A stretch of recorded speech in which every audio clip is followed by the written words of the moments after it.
Conformément au règlement intérieur du Conseil de Paris, je donne à présent la parole pour la 4e commission, président de la 4e commission, Monsieur Gauthier Caron-Thibault. Vous avez la parole.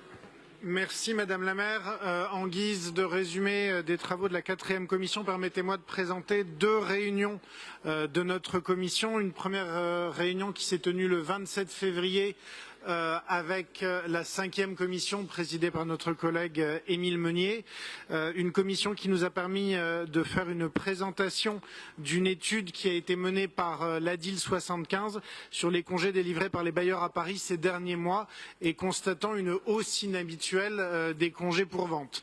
J'y reviendrai plus longuement dans un vœu que j'ai déposé, mais cette étude montre une augmentation de ces congés, une augmentation en particulier de ceux qui à première vue ne respecteraient pas les formes et qui frapperait des personnes d'un âge avancé et en précarité sociale vivant dans des appartements anciens depuis longtemps, sans doute du coup en précarité énergétique. Cette étude frappe par ce qu'elle dit sur ce qui a été oublié dans le cadre de la lutte contre les passoires thermiques et nécessitera sans doute que les villes confrontées à ce phénomène travaillent ensemble pour garantir les droits des locataires les plus précaires.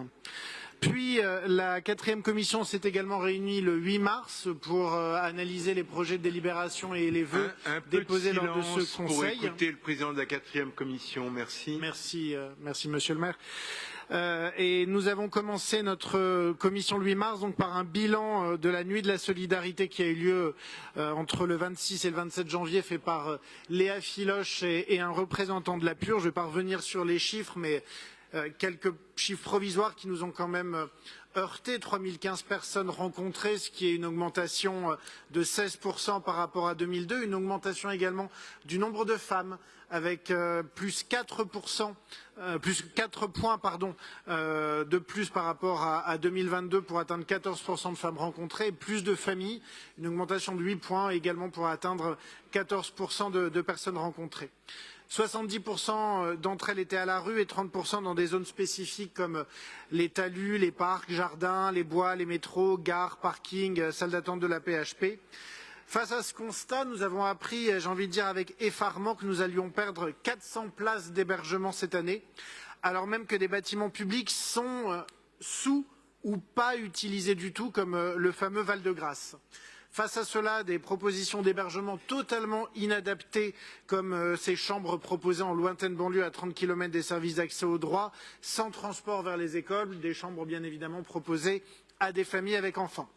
Les commissaires de la 4e qui ont pris la parole ont relevé ce cynisme et l'incurie de l'État sur ce sujet, alors même que plusieurs maires, toutes tendances confondues, ont fait parvenir un plaidoyer à l'État avec des propositions qui permettraient de régler cette situation, notamment réquisition, régularisation et obligation de création de places pour les collectivités locales qui y rechignent.